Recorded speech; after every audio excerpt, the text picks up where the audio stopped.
have developed speed, but we have shut ourselves in. Machinery that gives abundance has left us in want. We think too much and feel too little. More than machinery, we need humanity. We know the air is unfit to breathe and our food is unfit to eat. As if that's the way it's supposed to be. We know things are bad, worse than bad.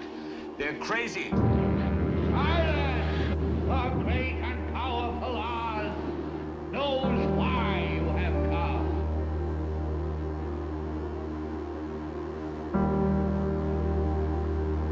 You've got to say, I'm a human being. God damn it. My life has value. You have meddled with the primal forces of nature. Don't give yourselves to brutes.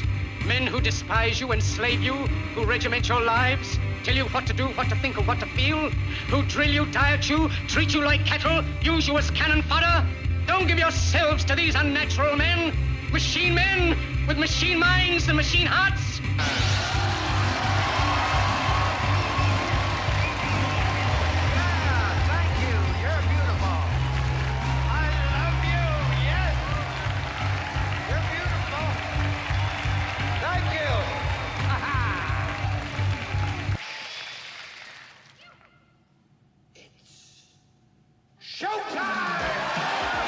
It's time to buckle up for making sense of the madness. And who loves you? And who do you love?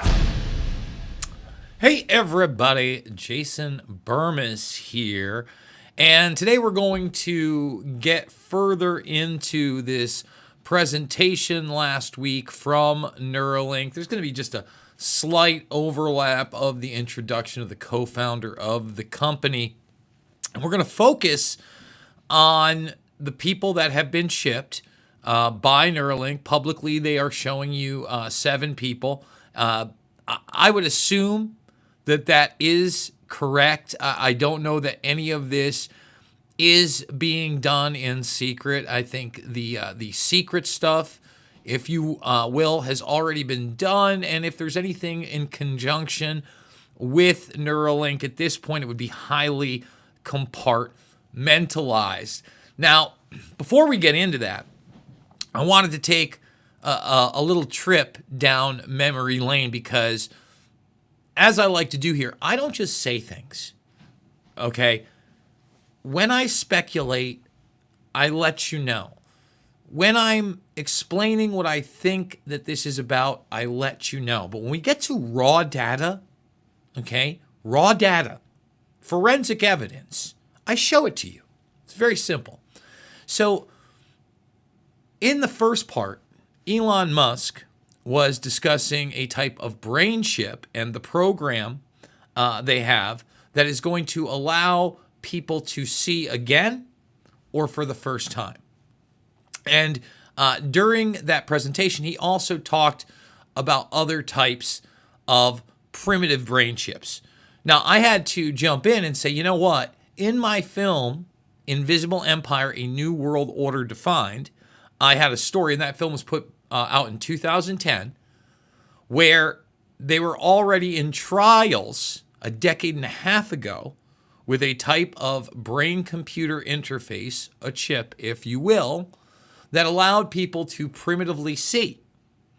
Okay, and we're going to actually show you that article because what I did is I brought my little movie up, I went to that section, saw the name of the article, and lo and behold, the thing is still on live. It's online. It's still not even. It's not like archive.org. I'm very actually happy because a lot of the articles from that time period, 2000 to 2010, are offline completely, and you are lucky to have some kind of an archive.org copy of it. But we got the whole thing. So we're going to read some of that. We're going to show it to you. And in the picture, it actually shows you the type of quote-unquote chip they're using. And I'm going to make commentary on that as well, because when you see how big it is to the size of a penny, right? And right now with Neuralink, you're talking about something about the size of a nickel, a little bit smaller. The charger on top is about that. That's about about a quarter size drill. Robotic drill is going to go through your head and saw off your noggin. Don't worry. It's a robot. It's going to do everything awesome. Automation's great. Not even a human hand. So we're going to start there. But before we do, I want to thank all the new people that are coming in. I take as many opportunities now as I can to get out there to try to bring in new audiences. And we've had a real problem on mainstream platforms. Right now, we're having a real problem on X, even, towing the line and wading in the water, to be honest, treading water over there. We're actually growing for the first time on YouTube in 5 years. Now, we're not monetized. We're still heavily shadow banned, but I do want to thank those that are coming over. So thumbs it up, subscribe, share. Also check out the alternative platforms, Rumble, Rockfin. We are streaming on X, and please give me a follow there too, because there's a lot of stuff that I put out that we don't necessarily cover. If you want to support the broadcast, you like what I do, I need your support. No paid gigs right now.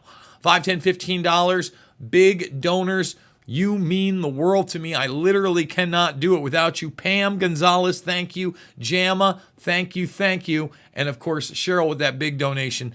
Thank you so much. All is loved. All is appreciated. So let's start here.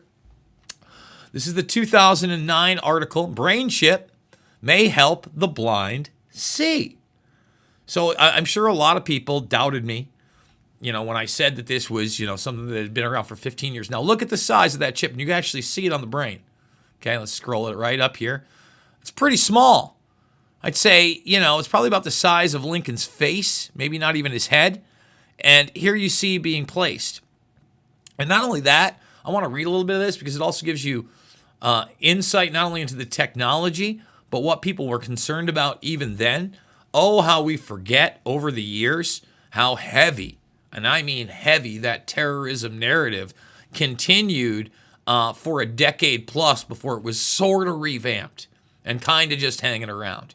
Okay, so this actually starts off with the line, "They can't extract secret terrorist plots yet, but Utah bioengineers have implanted a brain chip in human test subjects that enables research to download brain data into hard drives. The team working with the chip is hoping to make immediate improvements in the lives of people with epilepsy, paralysis, or blindness, but say the chips may one day enable brain-native internet browsing or most any other function currently possible with a computer."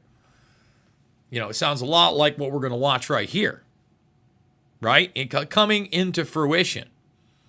And, as I stated before, it wasn't like they were seeing in this manner. And even they tell you that. So 15 plus years ago, they were running these trials. The Utah electrode array's purpose is analogs to a modem. It relays data from the brain to a computer and vice versa.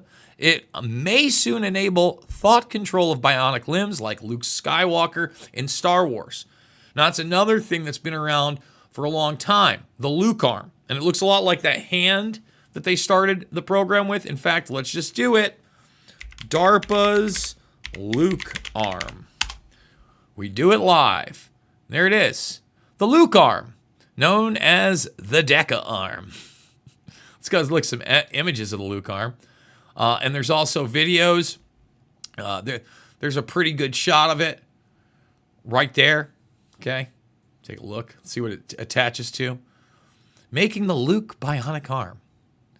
All right, so again, and when's this from? This got to be, this is 11 years ago. 11 years. This is old tech. This is old tech.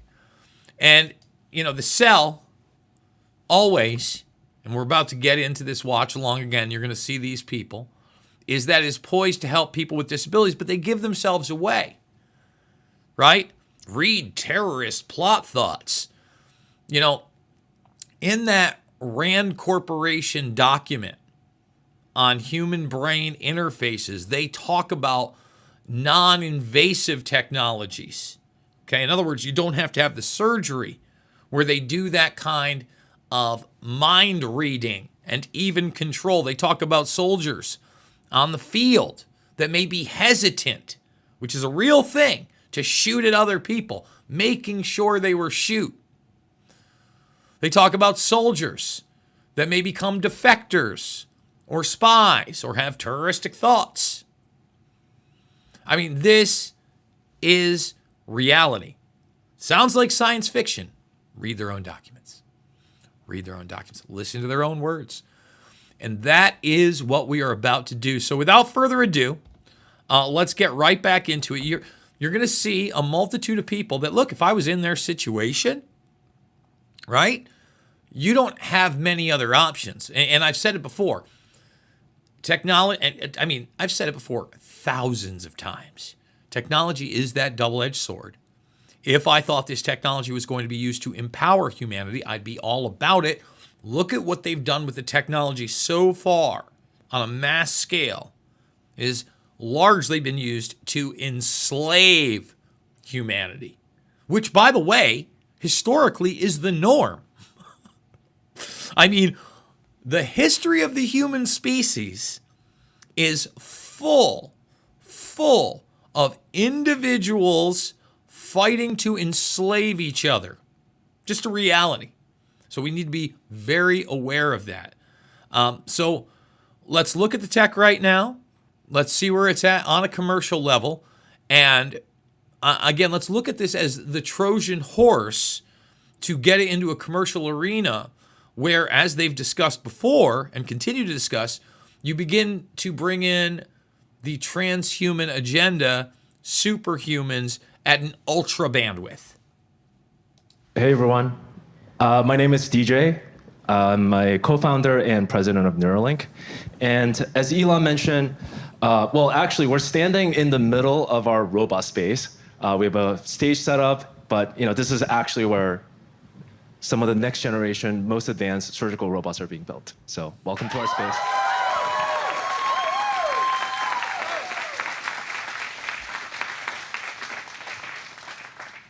It's important to highlight that this technology is not being built in the dark. This is not a secret lab where we're not sharing any of the progress. In fact, we're actually sharing the progress very openly, and as well as also telling you exactly what we're going to be doing. And we're hoping to progress on that as diligently and as safely and as carefully as possible. So to start off, 2 years ago when we did our previous fundraising round, we outlined this path and timeline to first human. And we currently have a clinical trials in the US for a product that we call telepathy, which allows users to control phone or computer purely with their thoughts. And you're going to see how we do this and what the impact that this has had. And not only have we launched this clinical trial, but as of today, we have not just one, but 7 participants, and we have an approval. I mean, just think about how excited these people are on the inside. And I would like you to amplify that to the magnitude of tens of thousands at first, hundreds of thousands, and then millions of people that adopt this technology, not because, again, they have some kind of disability, but because it's the new iPhone type device.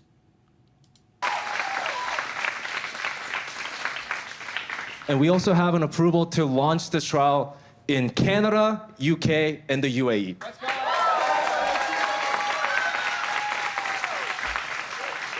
As I've discussed for a long time, it's global, baby. So I guess before we dive into what this technology is and what we built, but I wanted to quickly share a video with you guys of when our first 5 participants met each other for the first time. So here you go. All right, we have everyone together. What's up, guys? Thanks, everybody, for joining. Definitely want to introduce all of you. Yeah, I'm Nolan, aka P1. My name's Alex. I am the second participant in the Neuralink study. I am Brad Smith, the ALS cyborg P3. My name is Mike, G4, have ALS like Brad does. Yeah, I'm RJ. I'm P5. And I guess I'm kind of the newest one to the team here. So, yeah, appreciate it, Nolan. Trailblazer. somebody's got to go first, man. That was you. Appreciate that. What's been your favorite thing you've been able to do with the Neuralink so far? I've just had a good time being able to use it as I travel, flying and drawing a little mustache on a cat. Had a lot of fun doing that. I mean, I've just had a good time playing around with it. Oh, you know what? I do know what my favorite BCI feature is. Probably not a feature, but I love WebGrid more than I love anything in my life, probably. I think I could play that game nonstop forever. Has to be Fusion 360. Being able to design parts, design the hat logo with the BCI. And let me just stop it right there.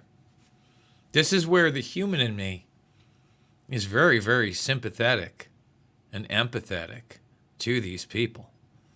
Can you imagine being in a situation not only where you can't move, but it's also difficult to communicate, but then almost impossible to communicate the ideas in your head other than verbally? For me, that would be completely crippling. I actually enjoy doing my own thumbnails. When I was a young man, I thought that, I was going to be a comic book illustrator. Every once in a while, I like to get in there and doodle. On top of that, I mean, if you look at from what I did with a pen and paper to what I've done now since the late 90s with a computer, almost 30 years. Almost 30 years. Even though the bastards at Adobe just upped the price again, $59.99 a month to basically use their suite, which includes Photoshop and Premiere Pro, which, I've been using for decades and need to.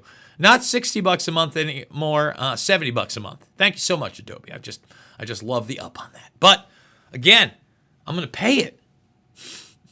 Not only because it's part of my job, because to me, it's an extension of the expression of my mind.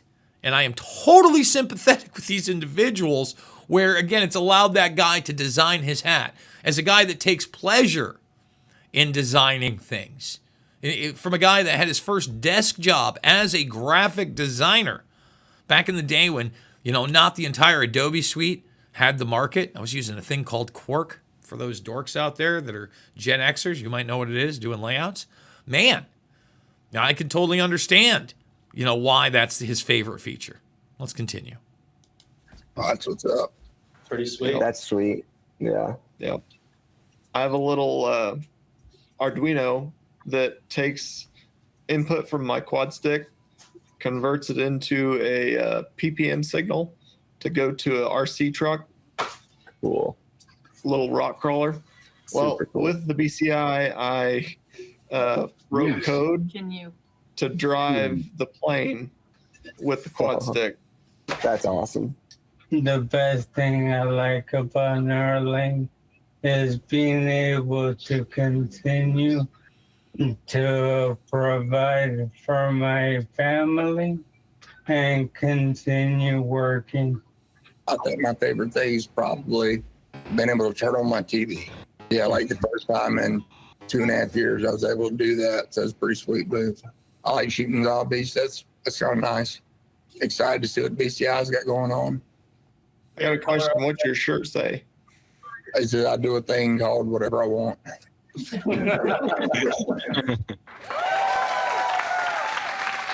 And there's little musker nuts in the back.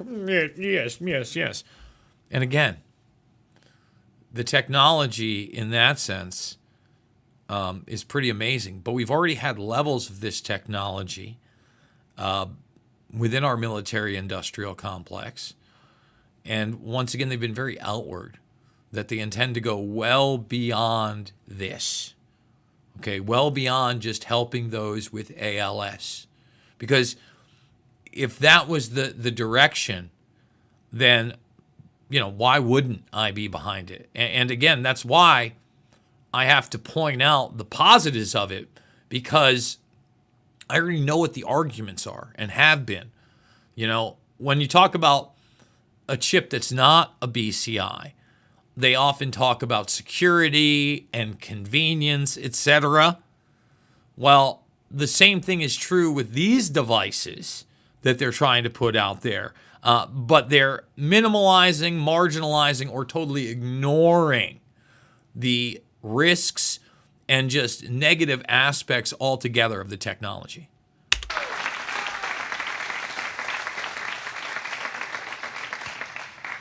Now, one of the major figure merits that we have is to keep track of monthly hours of independent BCI use. Effectively, are they using the BCI?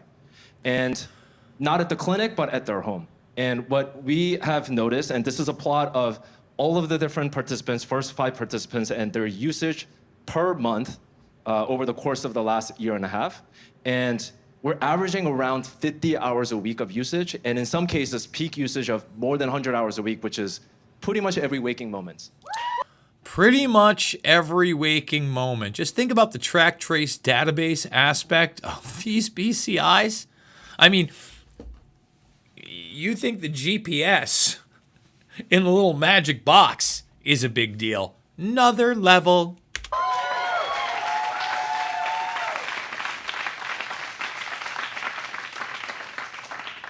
So I think it's been incredible to see all of our participants demonstrating greater independence through their use of BCI. Not only that, we've also accelerated our implantation cadence as we've amassed evidence of both clinical safety as well as value to our participants. So to date, we have 4 spinal cord injury participants as well as 3 ALS participants, with the last 2 surgeries happening within 1 week of each other. And we're just beginning. This is just... And by the way, when they say this is the tip of the iceberg, I often wonder, I would imagine right now the robot kiosk thing, they're not utilizing that for the surgery. I'm not saying that they're not utilizing robotics. They may be.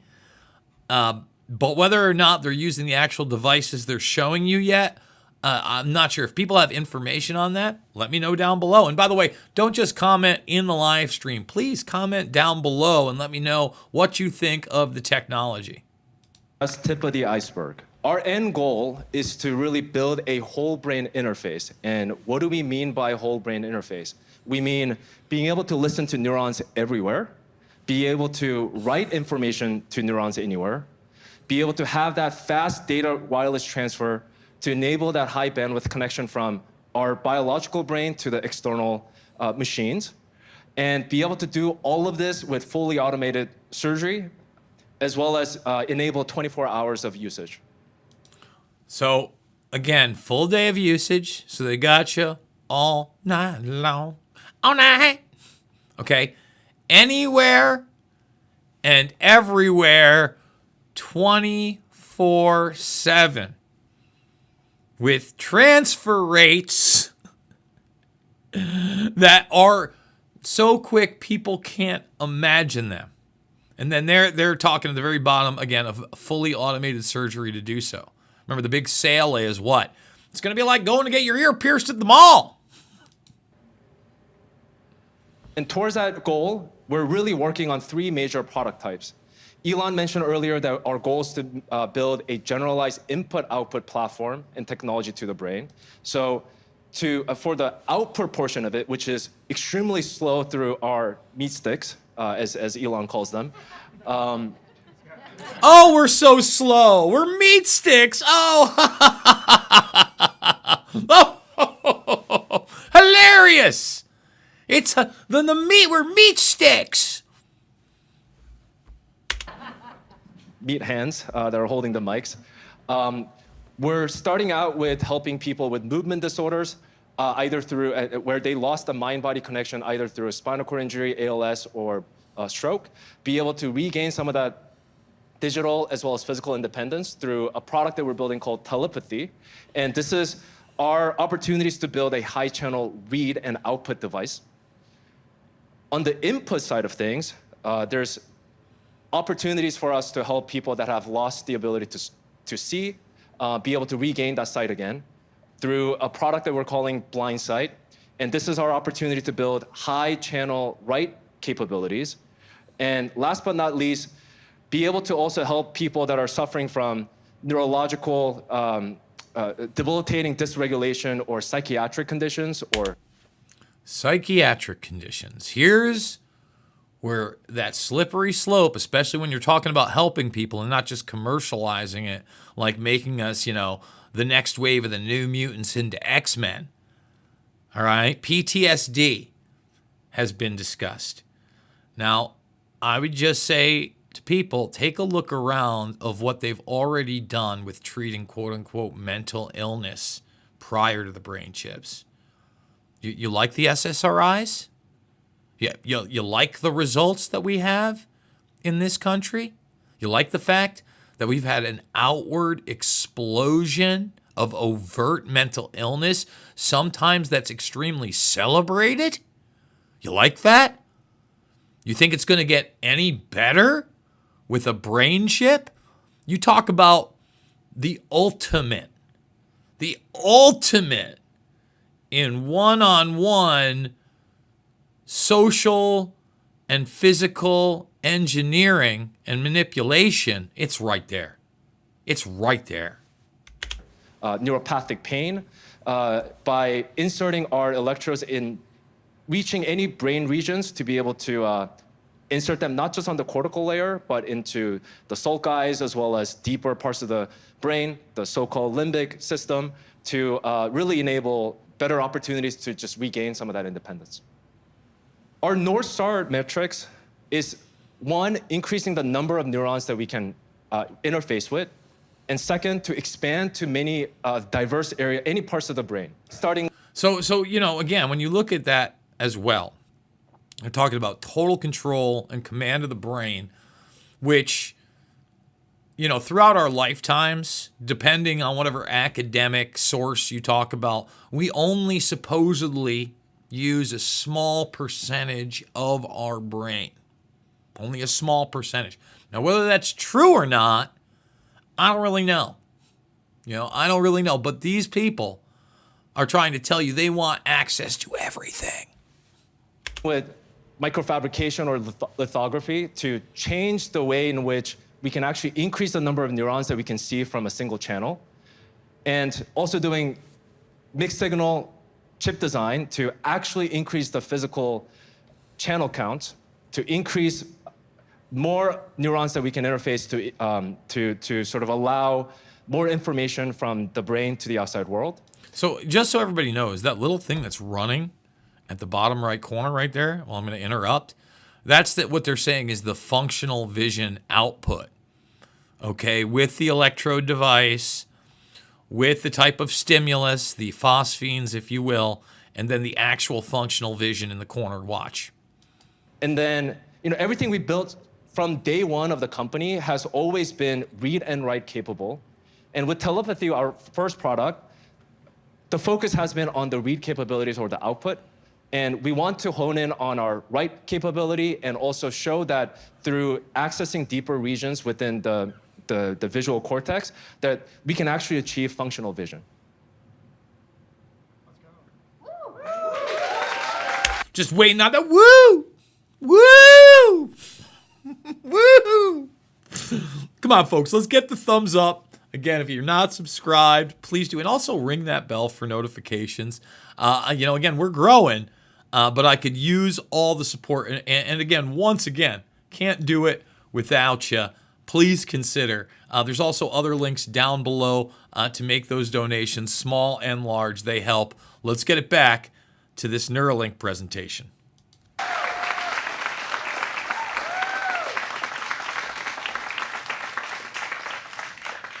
So now, just to step you through what the product evolution is going to look like in the next 3 years, today what we have is 1,000 electrodes in the motor cortex, the small part of the brain that you see in this animation called the hand knob area, that allows participants control computer cursors as well as gaming consoles.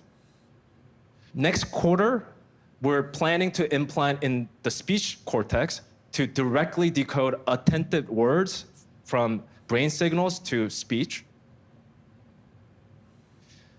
And in 2026, not only are we going to triple the number of electrodes from 1,000 to 3,000 for more capabilities, we're planning to have our first blind sight participant to enable navigation.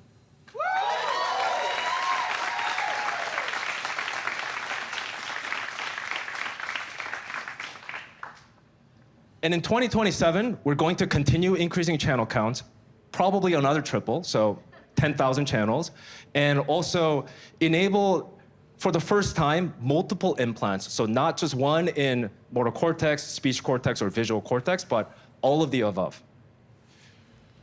And again, something I haven't hit on this episode, but talked about a lot in the others.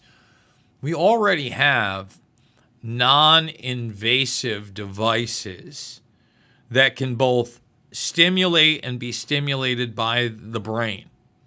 Okay? Brain-computer interfaces that are wearables. They don't want that technology because you can take it off. All right? And now they're telling you, and I would imagine that's because the testing that's been done over the last, several decades and beyond has shown them that in order to really do this, it will take multiple implants, at least at this level, when we're talking about electrodes and not just bio-nanotechnology, which they eventually want to get to. And finally, in 2028, our goal is to get to more than 25,000 channels per implant, have multiple of these, have ability to access any part of the brain for psychiatric conditions, pain, dysregulation, and also start to demonstrate what it would be like to actually integrate with AI. You see, when they say innovate with AI, that bottom one on the left is augmented vision. So if you've ever worn one of the VR headsets that now has the multiple cameras on there that you can see through, and you can see through very well. The Apple device from about a year ago, that was one of those high-end ones. That's augmented reality. Google Glass, what they had that was kind of failed at the time. And I see more and more like Oakley right now is trying to make it fashionable for these smart glasses with augmented reality. They want that overlay implanted into your brain. And they keep talking about deep access for mental illness. No, it's deep access for all of us.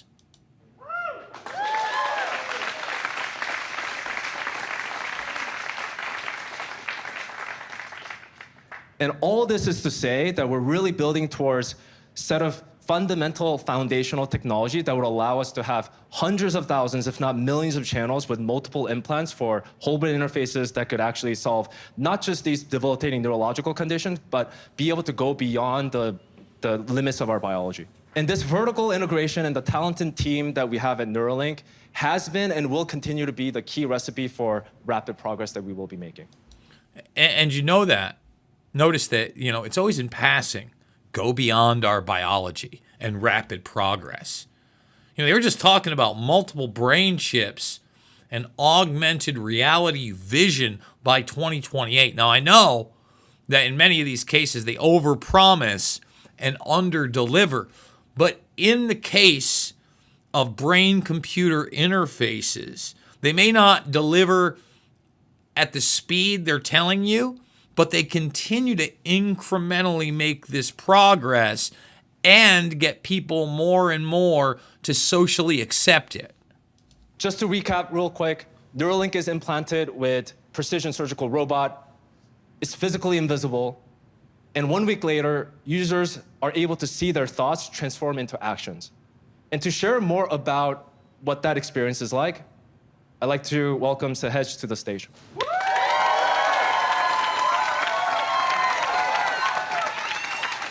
So, this is one of the other individuals. There's another individual after that. Again, I know that they're saying they want full automation, but you notice that what they were just kind of showing you there, and that's why, I was asking people if they knew exactly. They just kind of show you, there's robots, but there's a full team in there as well. So it's not just an autonomous process. But let's continue on with this presentation. Actually, I believe in this chunk, they talked about already the ability of some of these people to be able to use a device like this, a video game controller, with their mind, which is much more complex than you think. I mean, with all these buttons, I mean, you're talking about 4 buttons here, 4 buttons here, another 3 right here, the D-pad all the way around, and then 2 motion controls. But at one point, I'm not sure if we're going to get to it today. I think we might. It shows you that that's not out of the box, that it has to be trained. Your brain trains the device through these processes in order to do that. And that's similar, almost the same thing, to these non-invasive brain-computer interfaces that I've seen over the years and covered.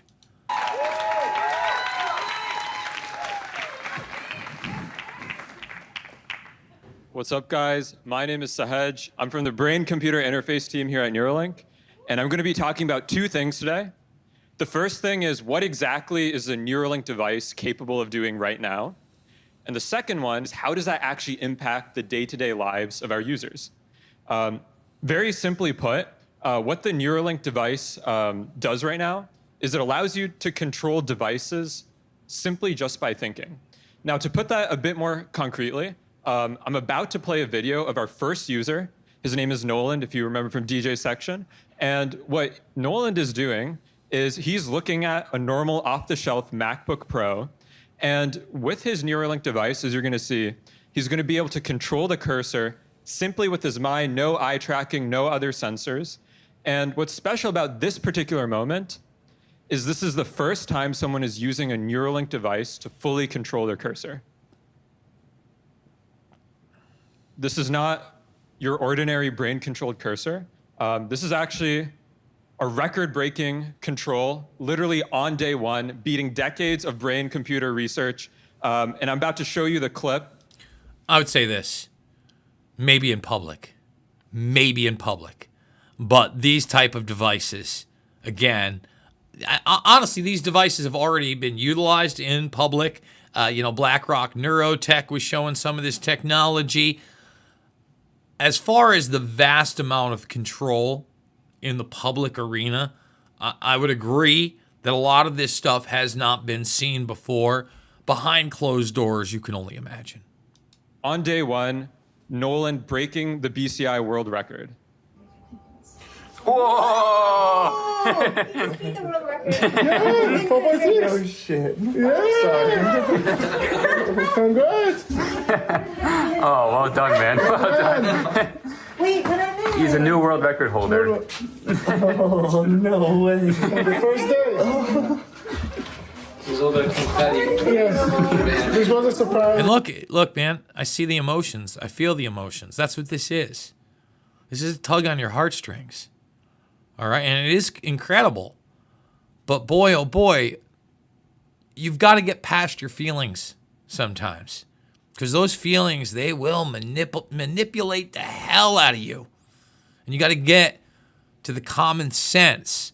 And you got to get to the factual information of how technologies such as this have been utilized in the past. Small for 1 to 5. I thought it was higher. I thought I would have to get to 5 or something. Oh my gosh, that's crazy. It's pretty cool.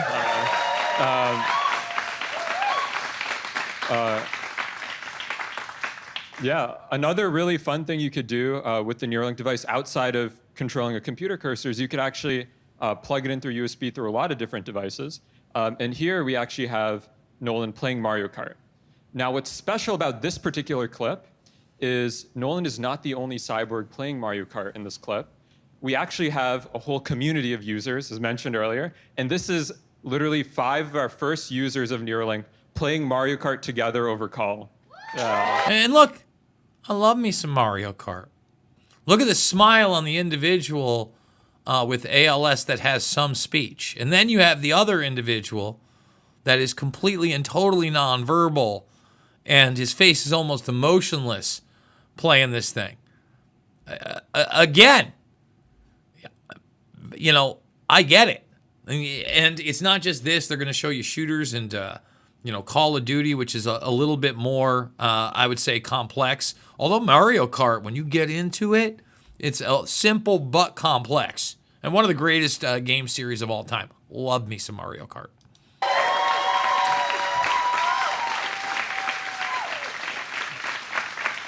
Now, Yeah.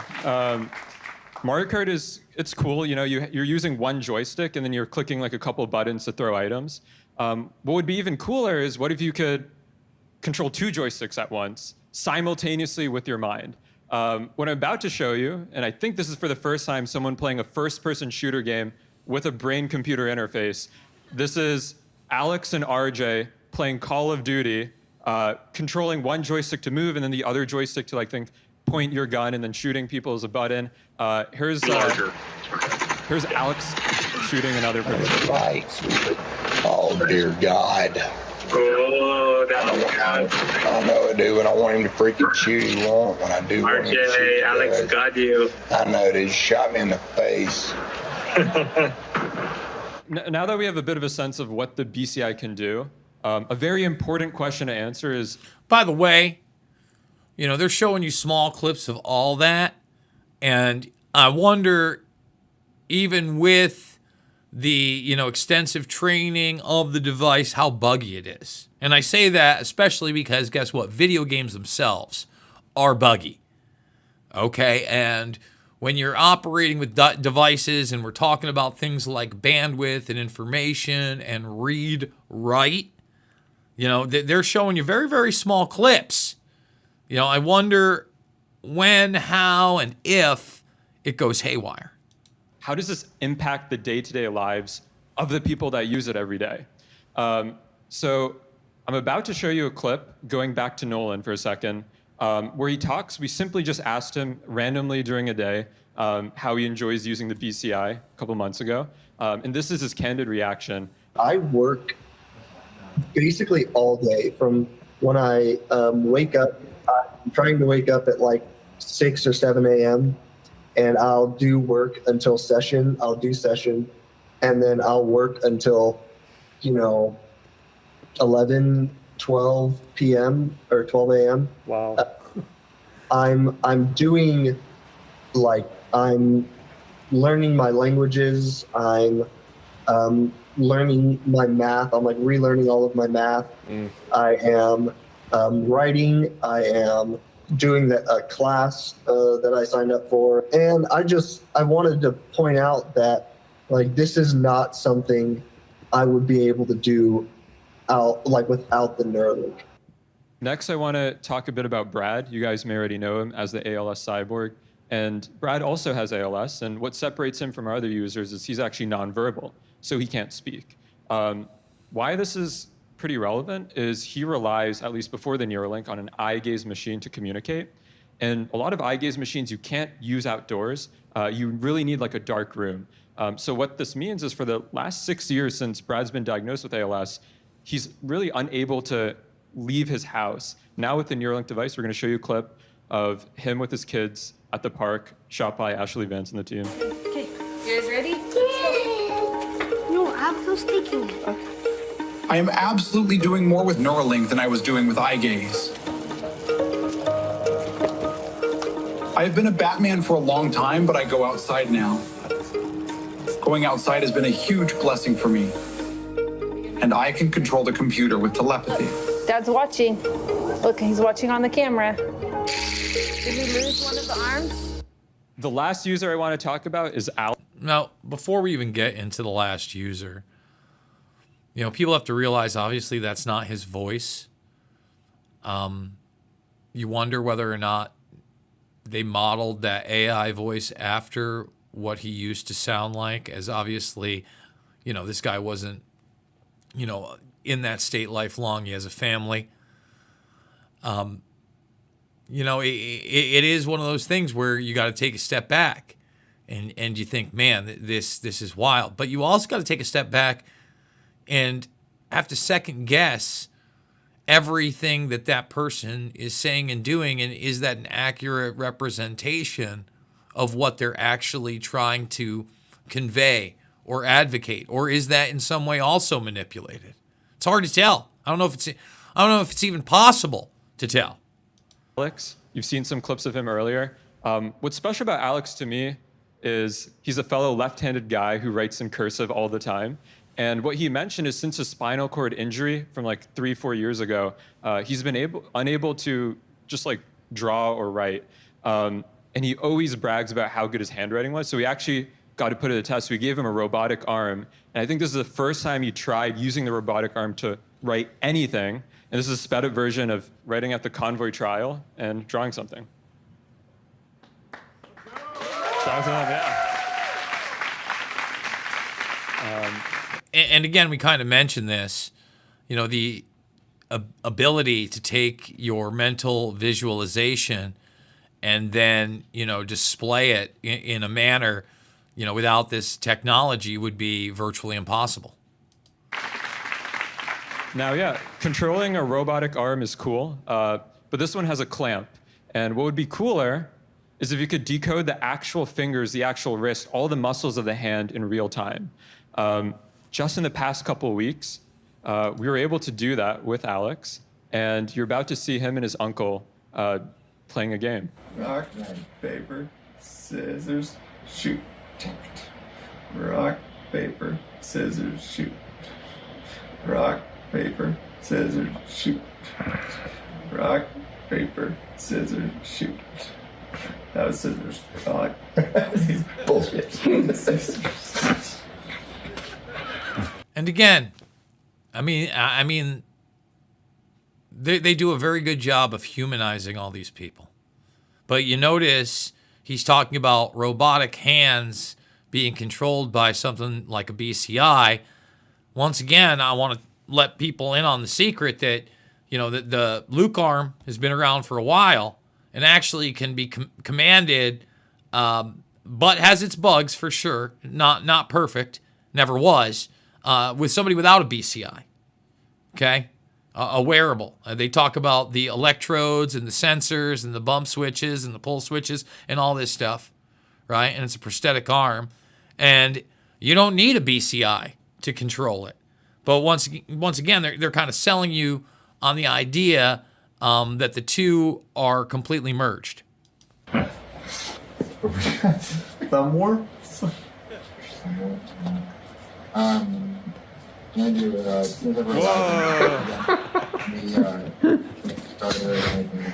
Cool. Controlling, yeah, that's pretty dope. I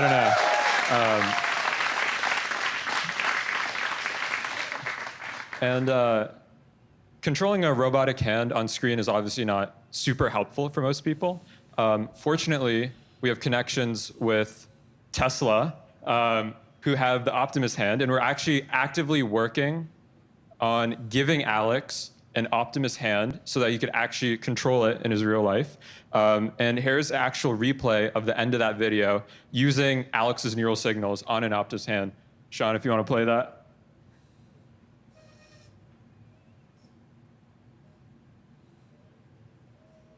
Yeah. See how funny it is? They literally have the mind-controlled robot hand giving you an FU. Kind of goes with the whole cadence of the video, right? Everybody's kind of hip and cool. They're not the suits of old, right? These aren't like old men. Even the NVIDIA guy, when we did that video with the Star Wars clone robot, he's in the leather jacket. This guy's got ripped jeans on. Elon's in the black t-shirt like, you know, Tom Cruise in Magnolia like we talked about. Everybody's pretty hip and with it. Maybe I'll consider getting this brain chip.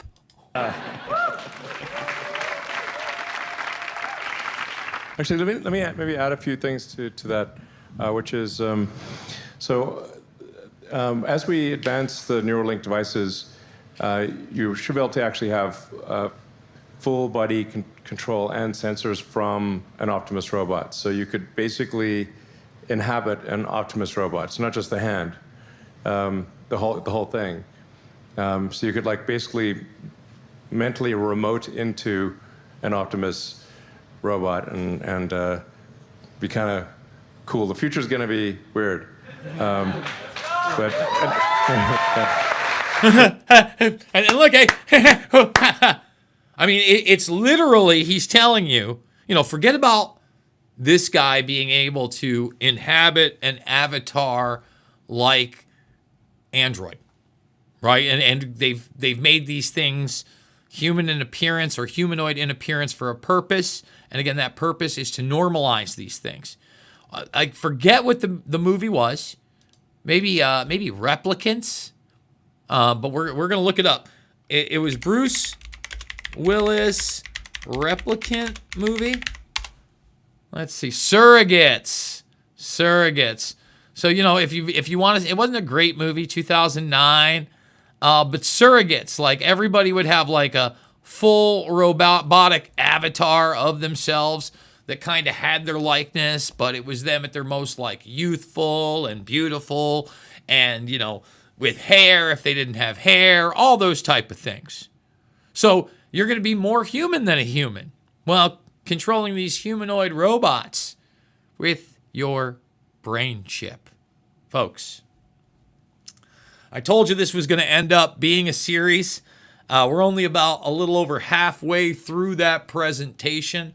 I promise you that we are going to continue with that watch along because it is indeed very, very important. They showed you a little bit on the training. We're going to go over some of the more complex training, especially how they were able to do something like this device. You know the drill, everybody. All my documentary films are free, especially if you're new. If you want to learn about globalism, the quote-unquote New World Order, what that really is. Invisible Empire, A New World Order Defined is free in the playlist down below the documentaries, along with Shade the Motion Picture, in which, I warned the world back in 2013 about Bill Gates, about his connections to Monsanto and other bibbidi-bobbidi-boo type things. Then we've got my 9/11 pictures, Fabled Enemies, and Loose Change Final Cut. Please check them out as well. Thumbs this video up on the way out. Subscribe, share, and remember, to this guy, every single time, okay? It is not about left or right. It is always about right and wrong. Please consider the links down below to support the broadcast. $5, $10, $15. It means the world to me. I absolutely love you guys, and we will see you all on the flip side.